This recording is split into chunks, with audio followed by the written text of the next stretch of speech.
আসসালামু আলাইকুম। কে ছিল কাবিল ও হাবিল?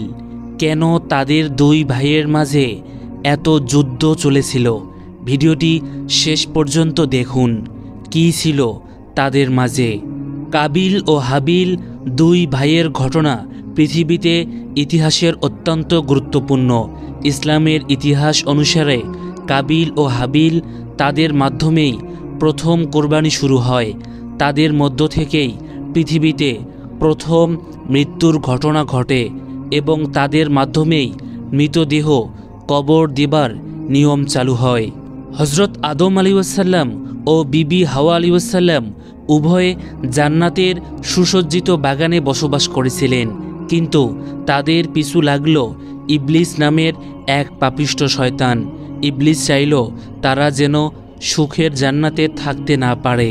যতটা না সুখের জান্নাত থেকে বিতাড়িত করার ইচ্ছে ছিল ইবলিসের, তার চেয়েও বেশি ইচ্ছে ছিল তারা যেন আল্লাহর দেওয়া আদেশ অমান্য করে তাকে নাকশ করেন। আদম আলাইহিসসালাম ও হাওয়া আলাইহিসসালামকে আল্লাহ তাআলা একটি বিশেষ গাছের ফল খাওয়ার ব্যাপারে নিষেধ করেছিলেন। ইবলিস বেছে বেছে ওই বিশেষ ফলটিকেই টার্গেট করল। দুজনকে প্রচলিত করে ভুলিয়ে ভালিয়ে ওই গাছের ফল খাইয়ে দিল। আদম আলাইহিসসালাম ও হাওয়া আলাইহিসসালাম দৃশ্যত পাপ করে বসলেন। জান্নাতে পাপের স্থান নেই, তাই শাস্তিস্বরূপ আল্লাহ তাদেরকে পৃথিবীতে পাঠিয়ে দিলেন।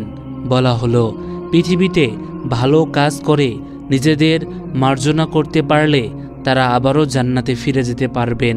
কিন্তু অশান্তি তারপরেও রয়ে গেল, কারণ পৃথিবীতে অস্তিত্ব বিরাজমান সেই পাপিষ্ঠ শয়তান ইবলিসের। ইবলিস শয়তান তার শেষ চাওয়া হিসেবে আল্লাহর কাছ থেকে বিশেষ কয়েকটি ক্ষমতা চেয়ে নিয়েছিল। অভিশপ্ত হবার আগেই ইবলিস আল্লাহর অনেক ইবাদত করেছিল। এই ইবাদতের প্রতিদানস্বরূপ আল্লাহ তাকে তার চাহিদা অনুসারে এই ক্ষমতাগুলো প্রদান করেছিলেন। প্রাপ্ত ক্ষমতাগুলোর মাধ্যমে একটি হলো যে কোনো সময় বিশ্বের যে কোনো স্থানে সে অবস্থান করতে পারবে। পৃথিবীতে আগমনের পর হজরত আদম আলাইহিসসালাম ও বিবি হাওয়া আলাইহিসসালামের সন্তান জন্ম হতে লাগলো। ধীরে ধীরে মানুষ বাড়তে লাগলো পৃথিবীতে, কিন্তু এখানে দৃশ্যত একটি সীমাবদ্ধতা থেকে গেল। আদম আলাইহিসসালাম ও হাওয়া আলাইহিসসালাম যেহেতু পৃথিবীর প্রথম মানবী, তাই তাদের পরের প্রজন্মের যত সন্তানের জন্ম হবে তারা সকলেই হবে ভাই বোন। বিবি হাওয়ার গর্ভে তখন সন্তান জন্ম নিত জোড়ায় জোড়ায়।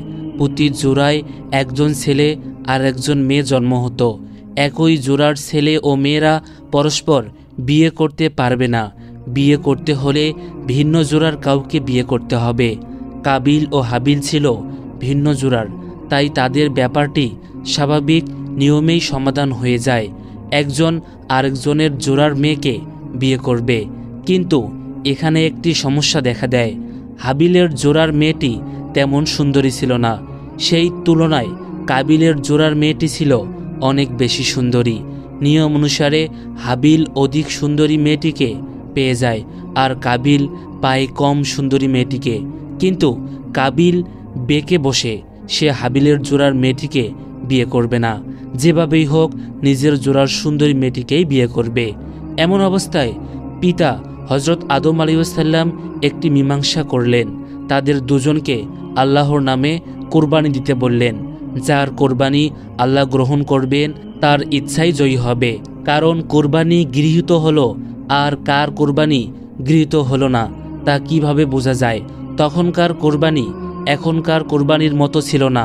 সে সময় কোনো জিনিস কোরবানি দিলে আসমান থেকে আগুন এসে ওই জিনিসকে পুড়িয়ে দিত। কোরবানির বস্তুকে ভূমি থেকে উপরে কোনো স্থানে উপস্থাপন করা হতো। আকাশ থেকে আগুন এসে যদি বস্তুকে পুড়িয়ে দিত তাহলে বোঝা যেত আল্লাহ কর্তৃক কোরবানি গৃহীত হয়েছে। পিতা আদম আলাইহিসসালামের দেওয়া মীমাংসা অনুসারে তারা উভয়ে কোরবানির বস্তু উপস্থাপন করল আল্লাহর কাছে। হাবিল একটি সুস্থ ও মোটা তাজা দুম্বা উৎসর্গ করল, আর কাবিল তার কিছু সবজি ও শস্য উৎসর্গ করল। তখন সবজি ও শস্য কুরবানির জন্য উৎসর্গ করা হতো। কোনো কোনো উৎস থেকে জানা যায় হাবিল উৎসর্গ করেছিল উৎকৃষ্ট মানবের দুম্বা, আর কাবিলের শস্য ছিল নিকৃষ্ট মানের। আল্লাহ তাআলা হাবিলের কুরবানিকেই কবুল করলেন। উপর থেকে আগুন দিয়ে দুম্বাটিকে পুড়িয়ে নিলেন, কিন্তু কাবিলের শস্যকে কিছুই করলেন না। সে হিসেবে বিয়ের নিয়ম আগের মতোই রইল। হাবিল বিয়ে করবে কাবিলের জোড়ার জন্ম নেওয়া মেয়েটিকে, কিন্তু কাবিল এই অপমান সহ্য করতে পারল না।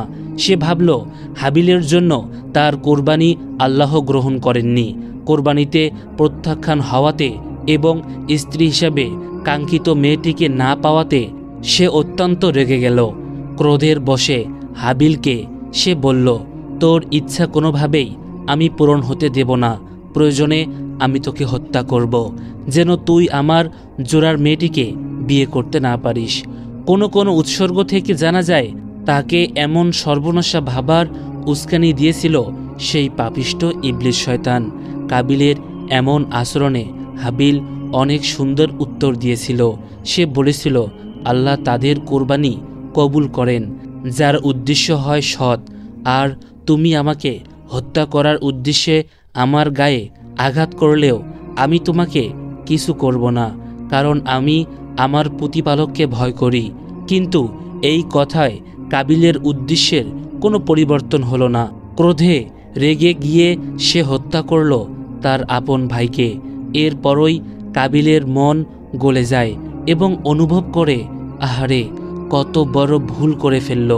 নিজের ভাইকে নিজ হাতে মেরে ফেলল, এবং এর চেয়ে বড় ধৃষ্টতা আর কি হতে পারে। ভিতরে ভিতরে সে অনেক অনুতপ্ত হলো এবং নিজের অপকর্ম কিভাবে ঢাকবে তা নিয়ে চিন্তিত হয়ে পড়ল।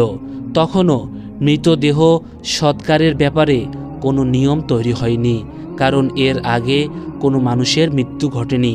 মৃতদেহটিকে নিয়ে কি করবে এ নিয়ে যখন সে চিন্তায় মগ্ন, তখন দেখল একটি কাক তার ঠোঁট দিয়ে ঠুকরে ঠুকরে একটি গর্ত করল। তারপর সেই গর্তে একটি মৃত কাককে টেনে এনে কবর দিয়ে দিল।